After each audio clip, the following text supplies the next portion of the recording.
Ողջույն Արագի նյուզի սիրելի հետևորդներ, եթերում ըստ էությանն է, մեր տաղավարում այսօր հյուրընկալել ենք հասարակական քաղաքական գործիչ ազգային ժողովի նախկին падգամավոր Նաիրա Զորաբյանին։ Բարև ձեզ, Տիկին Զորաբյան, շնորհակալ եմ հրավեր ընդունելու։ Տիկին Զորաբյան,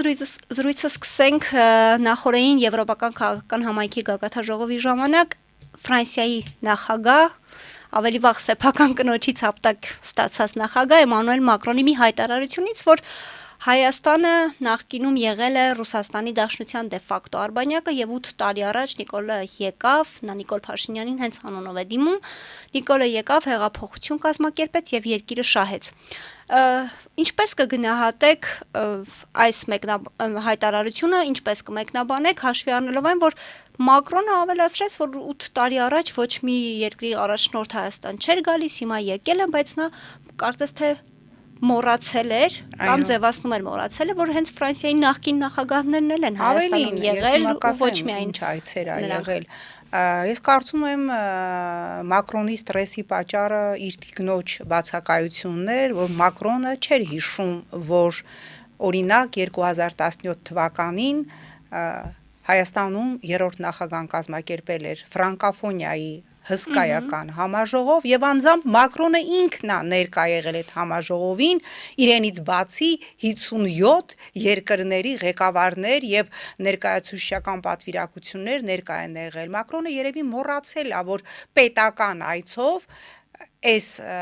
8 տարի առաջվա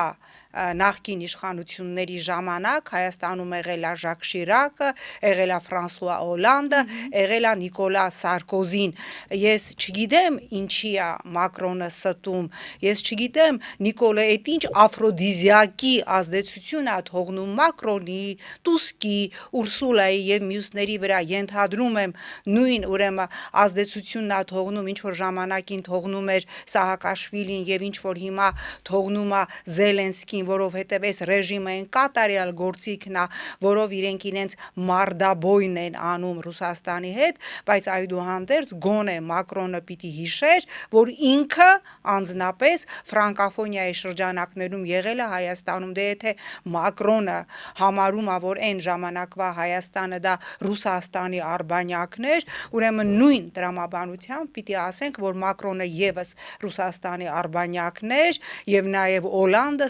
Սարկոզին եւ Ժակ Շիրակը նույնպես, ովքեր պետական ամենաբարձրագույն ռանգի այցերով պաշտոնական եղել են Հայաստանում։ Անդրադառնանք ընդհանուր գագաթնաժողովին, ինչ կտա սա Հայաստանին, բացի նրանից, որ Նիկոլ Փաշինյանին կարող է օգնել, քանի որ դա կազմակերպվեց, անցկացվեց ընտրություններից մեկ ամիս առաջ, օգնել վերարտադրվել ընդհանուր Հայաստանին, ինչ կտա ու ինչպես է գնահատում դրա անցկացումը, հաշվի առնելով նաև Զելենսկոյին հայտարարությունը, որ ինքը փաստացի Հայաստանից սպառնաց Ռուսաստանին։ Տեսեք, այո, քարոզարշավից ընդամենը 4 օր առաջ նման ֆորմատի եվրոպական միջոցառում անցկացնելը դա ուղղակի նախընտրական բոնուս է Նիկոլ Փաշինյանի, որովհետև ես ծանոթ եմ այն տեքստին, որը ընդունվելու է, դրա սևագիր տարբերակին, ԵՄ-ին անդամակցելու որևէ ուրեմն օրակարգ չկա, ավելին մենք մի միլիոն անգամ ասել ենք, որ Եվրոպական միությունը այս ռեգիոնում ընդլայնվելու ոչ մի ծրագիր առաջիկա 100 տարում չունի, որևէ նոր ֆինանսական միջոցներ Հայաստանին տրամադրելու որևէ տող այդ հայտարարության մեջ չկա, պարզապես այն ինչի մասին խոսել ենք, վիզաների ազատականացման այդ կուտն է, այդ բոնուսն է, որ տրվելու է Հայաստանին եւ ինչպես արդեն նշեցի, ինչպես արդեն ասում են նաեւ այդ ներկաները, առաջիկա 3-4 տարում Հայաստանը ստանալու է առանց վիզայի ռեժիմ։ Ինչ է տալու դա օրինակ մեր հարգարժան Բաբկեն Թունյանի հարևան հարգարժան Պողոսին, ինչ է տալու, որ ինքը առանց վիզայի գնաց իջավ Փարիզի կամ Բրյուսելի կենտրոնում, դա ոչ տալու է աշխատանքի իրավունք, դա ոչ տալու է հնարավորություն օրինակ, որ մեր գյուղատնտեսական ապրանքները, որոնք արդեն լրջագույն ռիսկի տակ են, մենք տեսանք, որ Օզոնում եւ Վալբրիսում արդեն 2500 հայ ուրեմն մարքեթ փլեյսեր փակվեցին հայաստանյան եւ ծիրան արտադրող լրագրողները արդեն ահաբեկված սպասում են ինչ ալինելուց Իրանի հետ, հասկանալի է, որ մեր գյուղապրանքները չեն գնալու եվրոպական շուկա, որ շատ ուզենա Մակրոնը հնարավոր չի անգամ, չգիտեմ, Երևան, Փարիզ չվերթով տանել այդ գյուղապրանքները, որտեղ դրա ինքնարժեքը կդառնա օրինակ 100 եվրո, եւ այտենց լող եվրոպացի ես չեմ տեսել, որ իսպանական, հունական, իտալականը թողած գնա 100 եվրոյով հայկական գյուղատնտեսական ապրանքներ որևէ բան առնի, բայց այդուհանդերձ մենք պիտի արձանագրենք, որ քարոզարշավից 3 օր առաջ նման կարգի եվրոպական ֆորումը դա ուղակի նախընտրական նվեր է Նիկոլին, ինչ վերաբերում է Զելենսկու հայտարարությանը, Զելենսկին, նախ միջև Զելենսկին ուզում եմ անդրադառնալ Ալիևի վիդեո, այո, հա, Ալիևի վիդեո ուղերձին, ուրեմն Ալիևը վիդեո ուղերձում ուղղակիորեն սպառնում է Եվրոպական միությանը, Եվրոպական միության ֆորումը Հայաստանում համարում է սաբոտաժ եւ խոսելով հայ համայնքի Հայաստանում անցկացվող գագաթաժողովի մասին Բաքվի բերդում պահվող մեր հայրենակիցներին եւ մասնավորապես Արցախի քաղաքական էլիտային նա գիտի չէ որ այդ գագաթաժողովը Հայաստանում է ասում է ռազմական հանցագործներին արդարացնում է եվրոպական միությունը եւ հայկական կողմից ոչ մի պատասխան չի հնչում ավելին ես գիտեմ թե ինչի է գազազել Ալիևը որտեւ եվրոպական պարլամենտը մի քանի օր առաջ ընդունեց բանաձև որով կրկին կոչ է արել ազատել ռազմագերիներին եւ լեգիտիմ պայմաններ ստեղծել արցախցիների վերադարձի համար Ադրբեջանը անմիջապես կասեցրել է արդեն իսկ կասեցրել է Ադրբեջանի Միլի Մեջլիսը Ադրբեջանի անդամակցությունը Ադրբեջան ԵՄ խորհրդարանական համագործակցության հանձնախմբին եւ սկսել է գործընթաց Եվրանեստից դուրս գալու համար եւ այնքան ցինիկ է Ալիևը որ հայտարարում է որտեւ այդ տեքստը որ Ադրբեջանի ԱԳՆ-ն տարածել էր դա Ալիևի տեքստն է չի եղել որևէ էթնիկ զտում արցախցիները իրենց կամքով են լքել Արցախը եւ սպառնում են այդ հայտարարության մեջ եվրոպական միությանը որ դուք իրավունք չունեք ռազմական հանցագործների ազատումը պահանջել ինչ է ստացվում արդյունքում ստացվում է որ Ալիևը պատրաստ է քանի վագոն ասես անասնակեր 4-րդ կարգի ծորեն ուղարկել Հայաստան, բայց երբ որ հարց է բարձրանում մեր ռազմագերիներին ազատելու եւ Հայաստան ուղարկելու մասին, ինքը ասում է ոչ, անասնակեր ինչքան ուզեք, հայ, որոնց նա համարում է նացիստներից ավելի վտանգավոր ռազմական հանցագործներ հայ դուք չեք ստանա եւ այս հայտարարությանը Ալիևի պատասխանում է ասենք եվրոպական պաշտոնյան բայց ոչ օրինակ Նիկոլ Փաշինյանը Նիկոլ Փաշինյանը ուղղակի ցանկություն էր հայտնում 2028-ին Ադրբեջան գնալ Ադրբեջան այո ինչ զգացիք այս ելույթների տարբերությունը տեսնելով Ակշելու է գիտեք շշմելու է էլի տպավորությունն է որ եվրոպացիները այստեղ եկել էին մեր օրակարգ էին նաև պաշտպանում բայց կիսատ մնաց Զելենսկու հետ կապված հարցը նայում եմ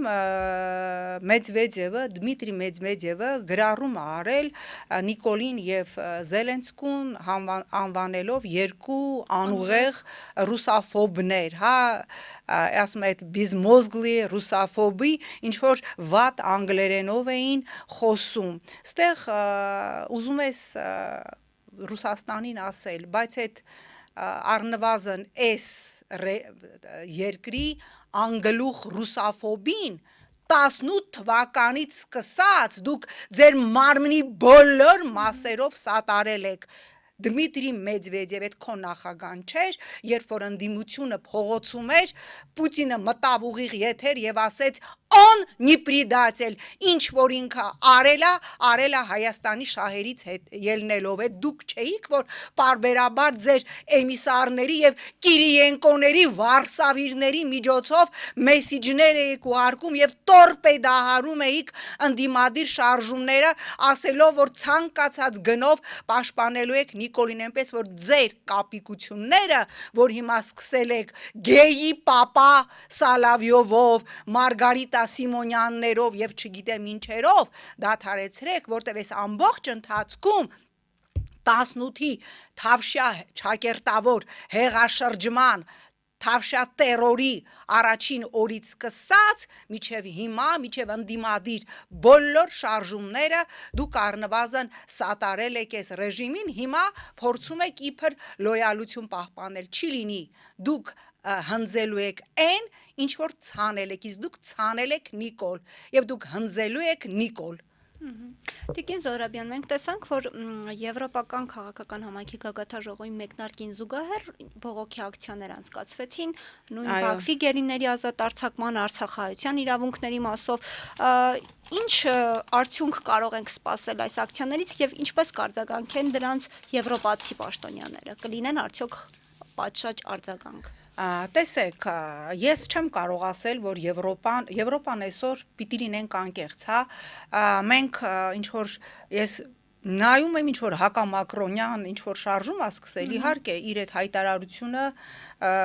ոչ կոռեկտ էր եւ սխալ էր, չէ, բայց նույն Մակրոնն է, չէ, երբ որ արցախցիներին տեղահանում էին, օգտվելով այն իրավունքից, որ Ֆրանսիան ՄԱԿ-ի անվտանգության խորհրդի հիմնական անդամ է, ՄԱԿ-ի անվտանգության խորհրդի հրատապ նիստ հրավիրեց այդ հարցը քննարկելու, դրան հետևեց այն, որ ռմբակոծում էին Ստեփանակերտը, հարակից բնակավայրերը եւ ուղղակիորեն վտանգված էր քաղաքացիական նաեւ բնակչության ուրեմն կյանքը, Մակրոնի նախաձեռնությամբ, Ֆրանսիայի նախաձեռնությամբ հրավիրվեց ՄԱԿ-ի անվտանգության խորհրդի նիստ, ինչ հետևեց դրան, հետևեց Նիկոլի հայտարարությունը, որ քաղաքացիական բնակչությունը թիրախում չէ։ Հիմա մենք ուզում ենք, որ Մակրոնը մեզանից ավելի հայ լինի, չի լինելու տենց բան, ոչ Մակրոնը,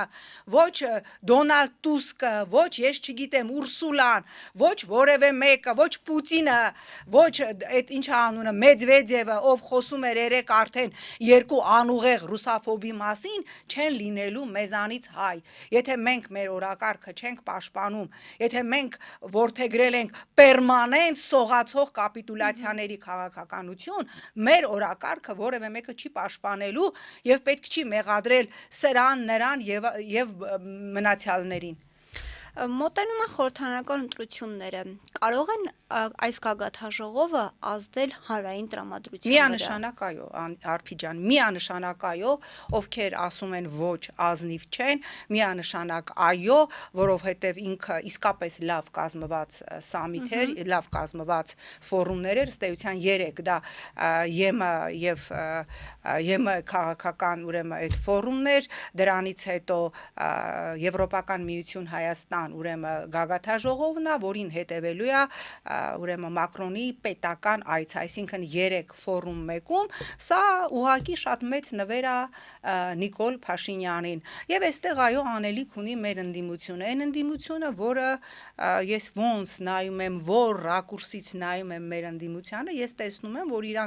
իրանց հիմնական թիրախ սարքել են որևէ այլ ընդդիմադիրի եւ մոռացել են Նիկոլ Փաշինյանի մասին։ Սա աբսուրդ է։ Ինչքան դուք շատ շարունակեք Նիկոլին մոռանալ եւ սկսել, հա, միմյանց ինչ որ տենց հետ ռազմորկեք անել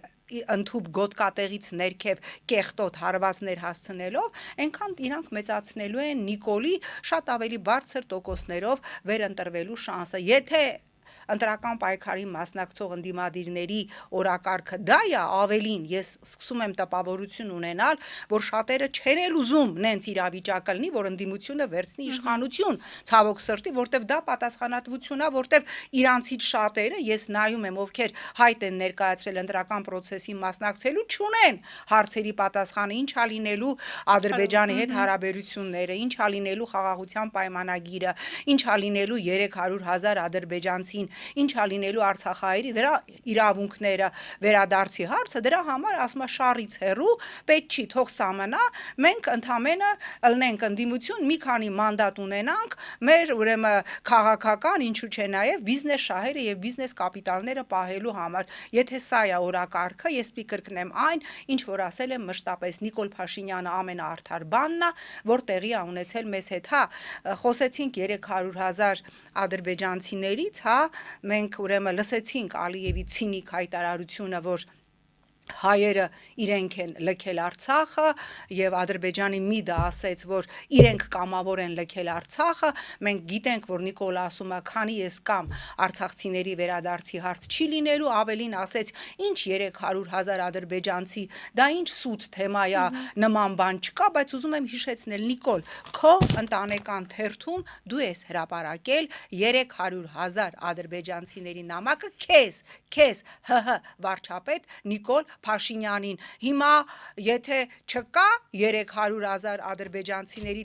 թեմա եւ այդ ֆեյք նամակա, պետք է այդ մասին հայտարարվի, բայց ոչ միայն չկա, այլև ես հավատացնում եմ ձեզ, միջազգային բոլոր կառույցները Ադրբեջանը սենց ինչ ասեմ, այդ իրա 4-րդ կարգի անասնակեր ցորենի սենց առատությամբ ողողել է այն օրակարգով, որ միջազգային իրավունքի SSS նորմերի համաձայն 300,000 ադրբեջանցիները պիտի վերադառնան, ավելին նորից հիշեցնեմ, Միլի մեջլիսում ստեղծվել է մեծ վերադարձ հանձնախումբ, որը զբաղվում է այն օրենսդրական նախաձեռնությամբ, թե ինչպես պիտի պաշտպանվեն ադրբեջանցիների իրավունքները իրենց պատմական հայրենիքում, այսինքն Հայաստանի Հանրապետությունում։ Տիկին Զոհրաբյան, դուք արդեն նշեցիք ընդդիմության այսպես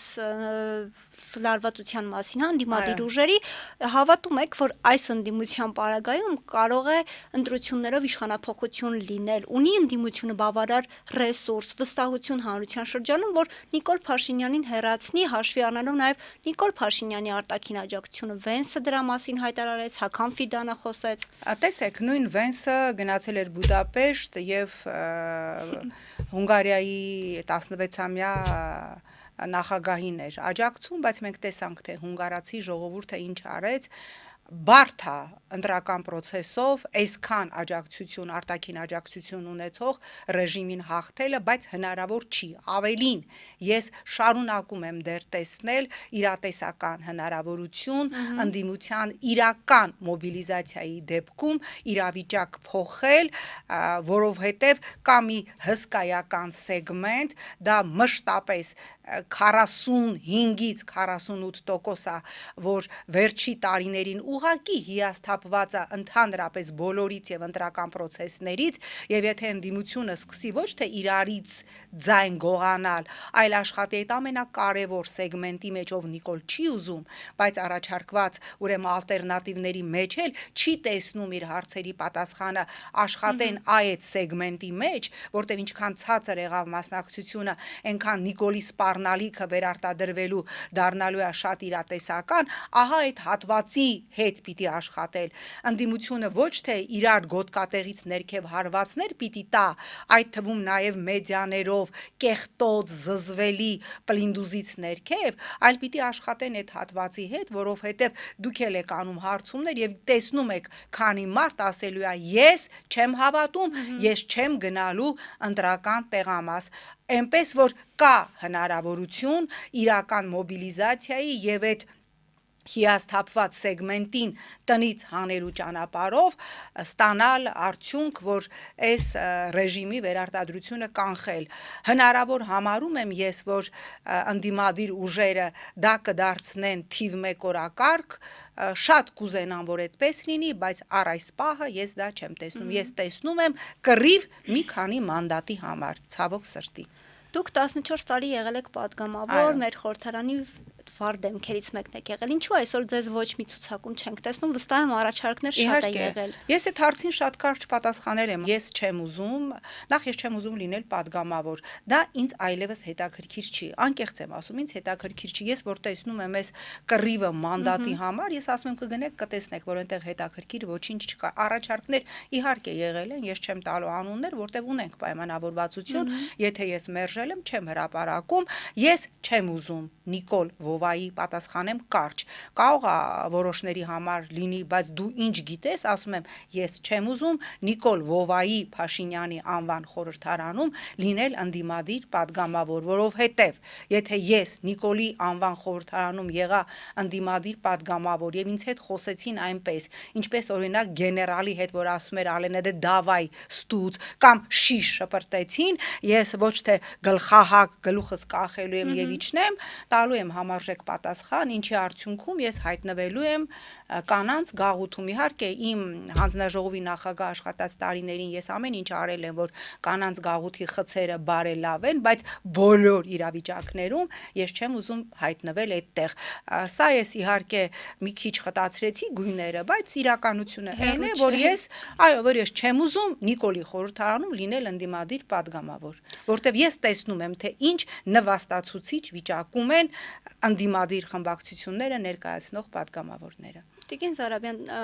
նախկին լրագրող Նիկոլ Փաշինյանի օրոք Հայաստանում մամուլի ազատության հետընթաց է գրանցվել։ Ինչի մասին է սա վկայում։ Ուրեմն, այո, եւ նույնիսկ այն աշխարհաքաղաքական կենտրոնները, ովքեր սատարում են այս ռեժիմին, չեն կարողացել մամուլի հետընթացը չարձանագրել եւ լրագրողներ առանց սահմանների կազմակերպությունը Հայաստանում մեդիայի ազատությունը համարել է կատաստրոֆիկ, Հայաստանի դիրքերը 50-ից իջել են 34, այնտեղ նվազման կարգով է, ինչքան դեպի ներքև, այնքան ավելի զարհուրելի։ Լրագրողներ առանց սահմանների կազմակերպությունը խոսում է կատաստրոֆիկ, աննախադեպ գեներացված ատելության խոսքի եւ թշնամանքի մասին։ Լրագրողներ առանց սահմանների կազմակերպությունը արձանագրել է լրագրողների, լրատվամիջոցների հանդեպ այս կատաստրոֆիկ ռեպրեսիաները, այսինքն բոլոր ցուցիչներով մեդիայի ազատությունը, խոսքի ազատությունը Հայաստանում վտանգված է, բայց մենք տեսնում ենք, որ օրինակ 2 օր Հայաստանում փարթի անող, տժժացող, չգիտեմ, Շարլ Ազնավուրի ռոմանսներ երգող եվրո լիդերները այդ ամենը չեն տեսնում։ Ինչի չեն տեսնում, որովհետև Նիկոլ Փաշինյանը այն կատարյալ գործիքն է, որով իրենց մարդաբոյը Ռուսաստանի հետ փորձում են հասցնել տրամաբանական ավարտին։ Մենք տեսանք, որ Հայաստանի իշխանությունները Թուրքիայի իշխանություններից ավելի արագ եւ օպերատիվ դատապարտեցին ջահերով երթի օրը Թուրքիայի դրոշի այրումը, ինչու դա այդքան ցավեցրեց, մեր իշխանականներին, այն դեպքում, երբ մի խոսք չլսեցինք, երբ որ չդատապարտեցին Ադրբեջանին եւ երբ որ Արցախում Ստեփանակերտի մայր տաճարը օրերս ոչնչացվեց եւ մի շարք այլ եկեղեցիներ։ Երեք էլ Ստեփանակերտում ոչնչացվել է ցեղասպանության զոհերին նվիրված այդ սիրուն սպիտակ զանգակատունը, բնականաբար սա եւս մեր իշխանությունների ոչ մի տեղին չէ, որովհետեւ իրենք դեռ պահանջում են 1.5 միլիոն ցեղասպանվածների ծննդականները, լավ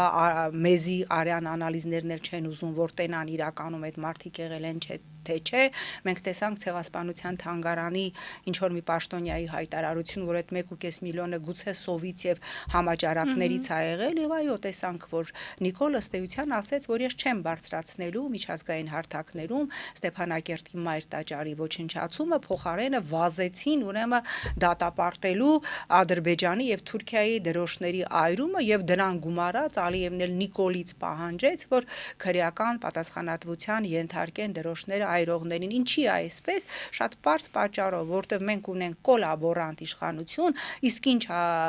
կոլաբորանտ իշխանությունը, մի իշխանություն է, որը իրականացնում է օտարի, տվյալ դեպքում Թուրքիայի եւ Ադրբեջանի օրակարգը։ Եվ Տիկին Զոհրաբյան, վերջում զրույցը ամփոփելով տեսանք, որ այս իշխանության հակաեկեղեցական արշավի այսպես ասած առաջին փուլը ձախողվեց, ինչքան էլ փորձեցին այսպես գրող կազմակերպել, դա եւս խողվեց, սակայն ԿՊ-ի նախընտրական ծրագրում ներառել է վեհապարին հեռացնելու հարցը մինչև 2031 ավելին վեհապարին անվանում է եկեղեցու փաստացի պետ, ինչ տեղի կունենա եկեղեցու հետ եւ առհասարակ Հայաստանի Հանրապետության հետ, եթե Նիկոլ Փաշինյանին հաջողվի վերարտադրվել։ Շատ պարզ, Հայաստանի երրորդ հանրապետություն չի լինի, եթե այս ռեժիմը վերարտադրվի, ինչպես իրենց նախընտրական ծրագրում են գրել, առաջի գրոհը լինելու է եկեղեցու վրա, վեհապարը հեռացվելու է, որովհետև նախընտրական ծրագրում գրված է նշանակել տեղապահ, վեհապարին կոչել հանգստի եւ ինչ կարգի անհեթեթություններ, եւ Նիկոլը ստեղծելու է Հայաստանի 4-րդ հանրապետություն, որի էսքիզները, ասենք այդ խոր վիրապի կողքի 200 դրամանոց զուգարանը մեջը, տեսանք չէ, նաև զուգարանի նկարը Հայաստանի 4-րդ հանրապետության այդ իր էսքիզներով, ինքը ստեղծելու է Հայաստանի 4-րդ թրքա հանրապետություն եւ ամենաաբսուրդը այն է, որ այս օրերին ուրեմն Երևանում գտնվող ԵՄ պաշտոնյաները իրանք բոլորը sense մեծ սիրով իրանց X-ի էջում եւ մյուս իրանց հարթակներում ուրեմն տեղադրում են Հայաստանի նկարը Արարատով, իսկ այս իշխանությունը 4-րդ հանրապետության մակետն է հրապարակում, ուրեմն խոր վիրապը ընդհանրապես ինչ որ այլ կողմից տարածքն է իբրև։ Դե ես չգիտեմ Հայաստանի ինքնիշխան տարածքը որն է, ամենայն դեպս միջև հիմա Ալիևը հայտարարում է, որ ես դեռ չեմ ճանաչել Հայաստանի Հանրապետության տարածքը, որովհետև Ադրբեջանը Հայաստանից դեռ ստանալիքներ ունի, այնպես որ ես չգիտեմ Նիկոլի այս կրծած քարտեզով Հայաստանի ինքնիշխան տարածքից, երբ որ Ալիևը կբարեհաճի ճանաչել, քանի քառակուսի մետր է մնացած լինելու։ Քանի որ անդրադարձանք նոր կենսաչափական անձնագրերին, վերջին էջից հեռացվել այն գրառումը, որ կրողի հովանավորը Հայաստանի Հանրապետությունն է, ինչ ուղերձ է սա իր մեջ։ Որովհետև ես կարծում եմ կրողի հովանավորը լավագույն դեպքում իրանք գցելու են Թուրքիայի եւ Ադրբեջանի ջեբը, դրա համար էլ հեռացվել է, շատ պարզ։ Շնորհակալ եմ, Տիկին Զոհրաբյան։ Իմ հյուրներ հասարակական քաղաքական գործիչ ազգային ժողովի նախկին պատգամավոր Նաիրա Զոհրաբյանը։ Կհանդիպենք։